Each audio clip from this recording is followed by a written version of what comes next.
Résumé du livre « Les 5 langages de l'amour » de Gary Chapman. Gary Chapman part d'une idée simple et puissante: nous avons tous une langue maternelle de l'amour, une façon privilégiée de donner et de recevoir l'amour.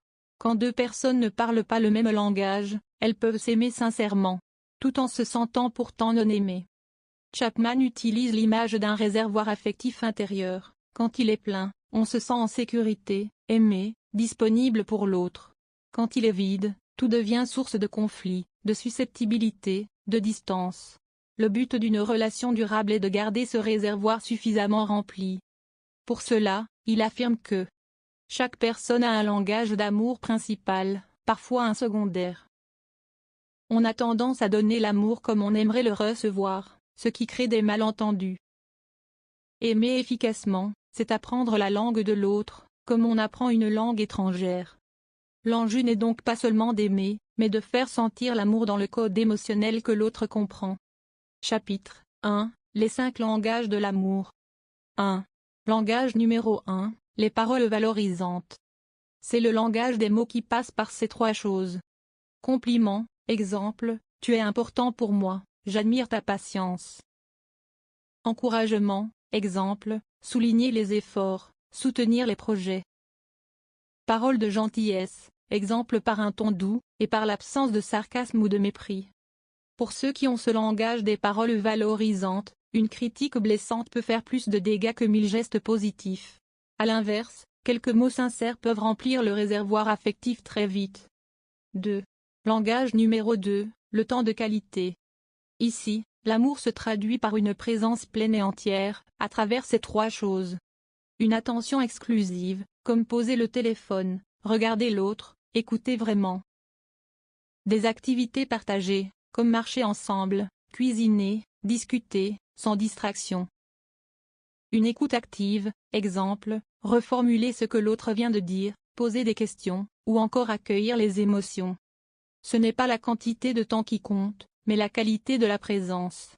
10 minutes d'attention réelle peuvent valoir plus qu'une journée passée côte à côte sans connexion. 3. Langage numéro 3, les cadeaux.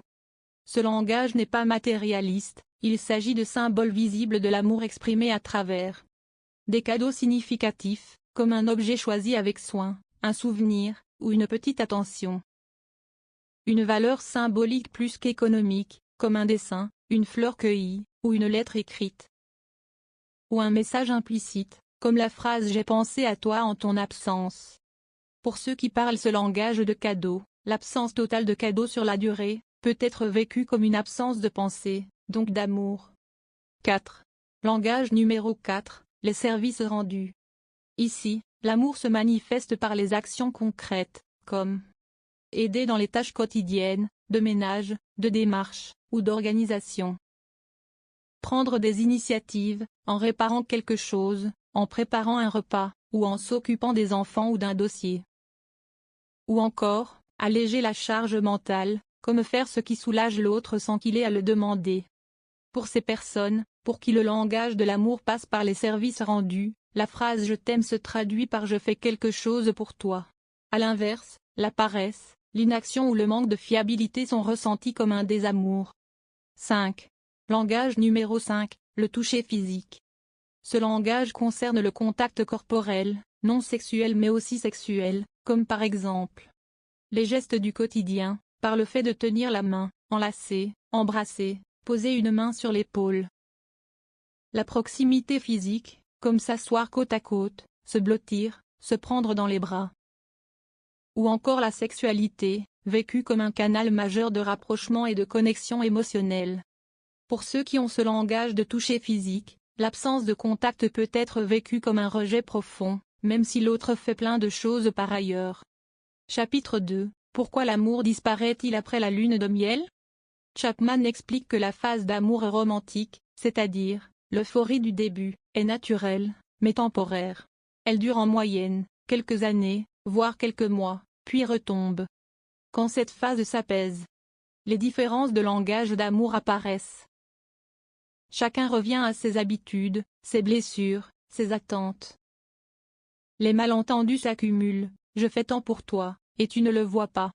Le couple peut alors croire que l'amour est mort, alors qu'en réalité il n'a jamais appris à parler la langue de l'autre.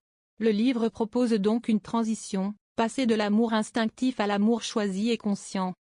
Chapitre 3 – Apprendre le langage d'amour de l'autre. Chapman propose une démarche très concrète.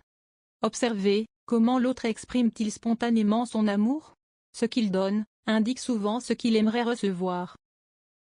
Écoutez ses plaintes, lorsqu'il dit « Tu ne me touches jamais, tu ne m'écoutes pas, tu ne m'aides pas ».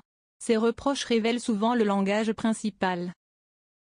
Poser des questions clairement, exemple lui dire « Quand te sens-tu le plus aimé par moi ?»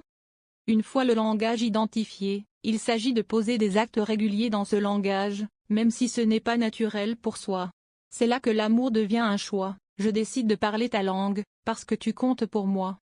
Chapitre 4 – Application, défis et portée du livre. Partie 1 – Application au sein du couple.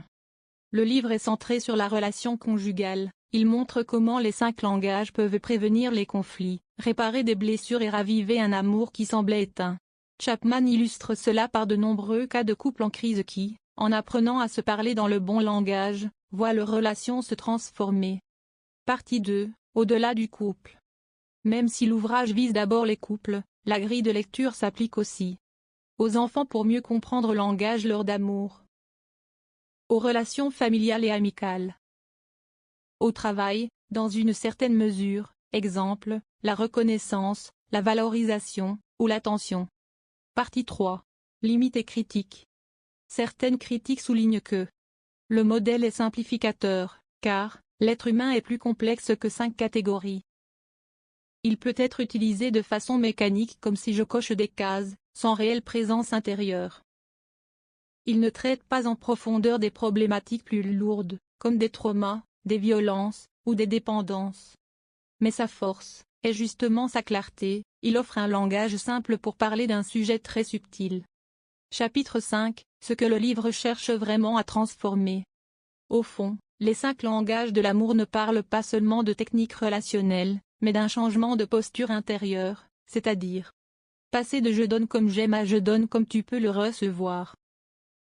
Passer de l'amour spontané à l'amour intentionnel. Comprendre que se sentir aimé est un besoin émotionnel fondamental, pas un luxe. C'est un livre qui invite à regarder l'autre avec curiosité. De quoi ton cœur a-t-il vraiment besoin pour se sentir aimé?